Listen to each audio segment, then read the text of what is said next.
The ongoing events in Israel over the past few days are horrific. I urge you and the Chinese people to stand with the Israeli people and condemn these cowardly and vicious attacks. 250 young people gathered at a dance, and the Hamas terrorists took machine guns and shot them all dead. I was very disappointed, to be honest, by the foreign ministry statement that showed no sympathy or support for Israel during these troubled times. So this was a surprising soundbite, I have to say.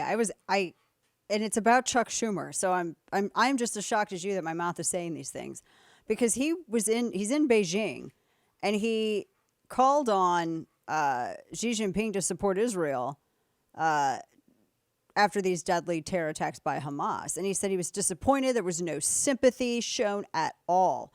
Welcome back to the program. Dana Loesch here with you at the bottom of this third hour.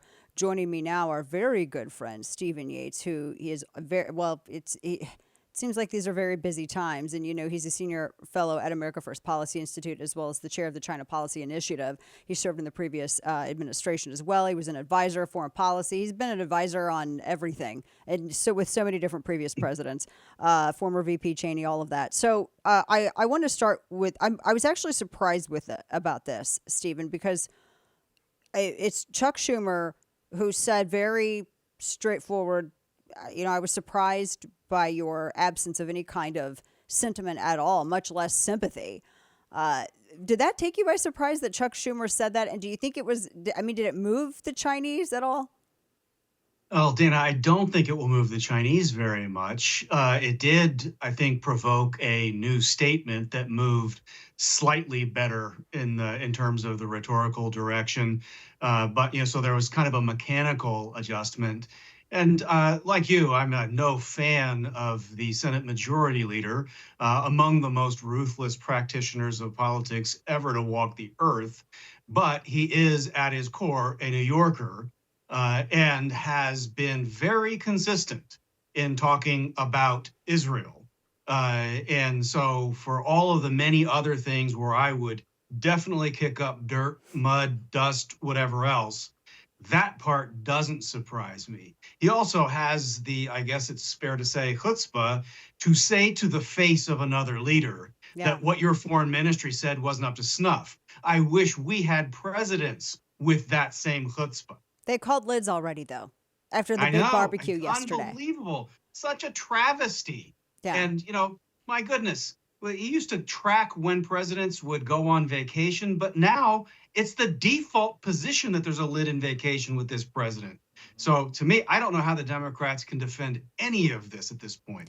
Talk to us a little bit, and you can follow Steve on Twitter at YatesComs. Talk to us a little bit about the intel aspect of this, because there's a lot of discussion as to how something like this by Hamas, which they're essentially just funded by Iran. They're not entirely sophisticated. I mean, they're barbaric. I mean, and maybe that's an oversight to expect nothing but barbarism from them, to think that they're going to get more sophisticated with their attacks. I don't know if that factors into the psychology of this. But a lot of people are asking whether or not this is a major intel failure. I mean, is it without, because you're going to have to do a post-mortem on this. I just can't imagine any nation would expect, oh my gosh, 800 plus climbing of our people have been murdered. We knew something like this was coming. But still, I mean, with all of the intelligence network that we have, that Israel has, that, Five Eyes, everything else, nothing, there was nothing, no headwind. Yeah, well, there are echoes of 9/11 in this as I go over these details. And while it's unacceptable to everyone, and it's not really acceptable to me either, you don't really get to know what a major act of violence by these groups is going to be until after it's done. And after the fact, the pieces look obvious. And so while there was all the chatter and intelligence about Osama bin Laden and al-Qaeda and an impending attack, and there was meeting after meeting in the weeks running up to when it actually happened, no one was able to pull out anything that said it's going to be hijacking of planes, it's going to focus on these geographies, they're going to have have a group of people who are trained in taking off but not landing of planes, all things that would look like major red flags in the after the fact. And that might occur in this case. But there are some basic building blocks of this that I don't think were missed except by the belligerently and willfully ignorant.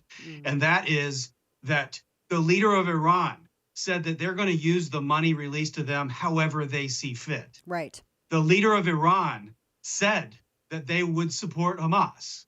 The leader of Iran praised the attack. So any exercise that tries to say, oh, I'm not sure whether we know whether they're involved, I mean, give me a freaking break. Right. When the bad guys are basically saying they are, maybe they're just making it up for bluster, but who would want to claim this? Yeah. Act of absolute barbarism unless they really did own a part of it. And it is just pure barbarism. I mean, as much as I think it's goofy for people to go to raves and whatever else, no one deserves to have people swoop in and have rape, murder, kidnapping. And it wasn't just the misguided youth that were hit. There were Holocaust survivors that were among those affected by this. I mean, just the level of outrage really should be off the charts by any decent human alive. Completely agree. Talking with our friend Stephen Yates at YatesComs on Twitter. I mean, Iran essentially already admitted publicly that they helped plan this. Where's the line for this? And I say this not at all as a neocon, but also someone who wants to make sure that we don't have terror cells popping off here in the U.S. I mean, we have our own issue with the southern border. But at some point when you have infiltration to that level, I mean, it doesn't even matter where you are, where you go anymore, you're involved. But where is the line drawn when it's, goes from full on you're engaged with Iran to beyond past just a proxy fight with them, with Hezbollah, which is now, opened up a northern front, and Hamas? I mean, what is that fine line? Well, I have a few lines, and they kind of go back to basics. Number one, this isn't our war. True. This is Israel's war. And Israel hasn't asked America to make it. And they don't need either. to. Right. And so, number one, respect our ally who was the victim of the attack.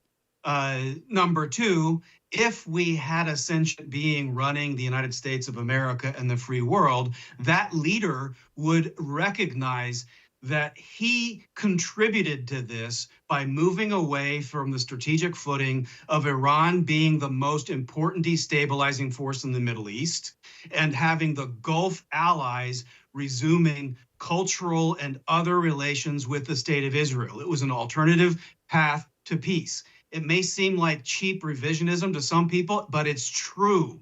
That foundation was undone. That enabled the resumption of some outrageously pro-Iranian sympathizers to go back to the Obama administration's entreaties with Iran on the nuclear negotiations. That's where the talk of releasing funds came back up. And so these pieces are not divorced from what the president and his team decided to do. But if we had a real leader, they would be leaning on Saudi Arabia to say, this is not the time to cut off negotiations with Israel. Maybe there's a pause, but even you cannot accept this kind of barbarism in the name of the faith that you profess. This has to stop at some point. And if we had real leaders, sort of like Schumer going to Xi Jinping, you would go to the leaders of the Gulf states and say, stand firm. And you'd go to the leaders of Qatar, who has showered Washington with billions of dollars to get people to talk up relations with them and say, you grossed us out after 9/11 and giving basically Al-Qaeda talking points on air. But this really now has to end, or we just can't have a presence in your country. Exactly. Talking with our friend Stephen Yates, that you bring up a great point with the Saudi involvement. I think UAE actually came out with a statement, which kind of shocked me. That UAE came out with a statement condemning the Hamas attack. Frankly, that doesn't shock me. Really? The UAE was a prime mover in the Abraham Accords, and without their involvement, I think the U.S. and Israel would have had a hard time pulling a lot of it together. There was a strategic decision made by their leadership, and they're against this kind of violent extremism. And you just don't see enough leaders in the broader Middle East really putting their name and national reputation on the line at times like this. I'm sure that they don't like Israeli policy toward the Palestinians writ large, but I think that they're much more concerned about Tehran. They're much more concerned about the broad revival of terrorism. As is Saudi Arabia. I get the impression that Mohammed bin Salman, the leader, the prince over there in Saudi Arabia, doesn't really care so much about the Palestinian issue as you were just saying, as he does about Tehran, because it really is a power struggle between the Saudis and Iran, which has a very cozy relationship and a huge reliance growing upon China. There's a trifecta there with Russia forming. What's stopping the Saudis from going as far as UAE or maybe even more and saying that they back Israel? I mean, if Iran is such a huge threat to them, then why not go, all in with it? I don't have a good answer for that, in the sense that I think that the leadership of the UAE is much deeper into the national strategic decision-making process of the direction they want to go, most broadly about tolerance and anti-violence. Trying to create these alternative paths to peace and prosperity, diversifying their economies, being clear about their cooperation and support with the United States, but also clear about where they might go independently.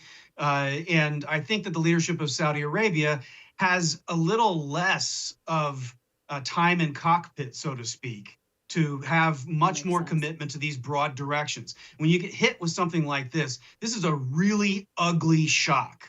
And so maybe we give it a little bit of time to see where it shakes out.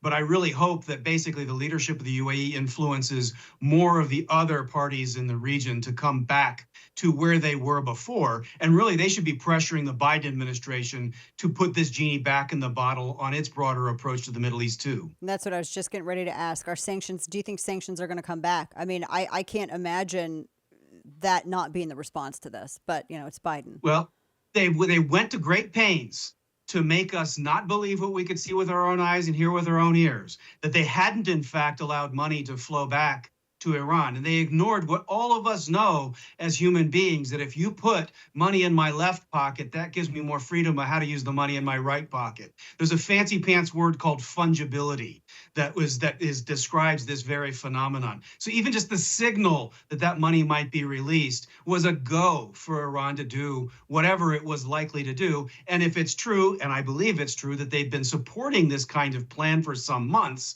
that came even before the announcement that those funds were going to get released. And so it's even more damning. And if the administration is telling the truth that money hasn't been spent yet, then refreeze it. Right.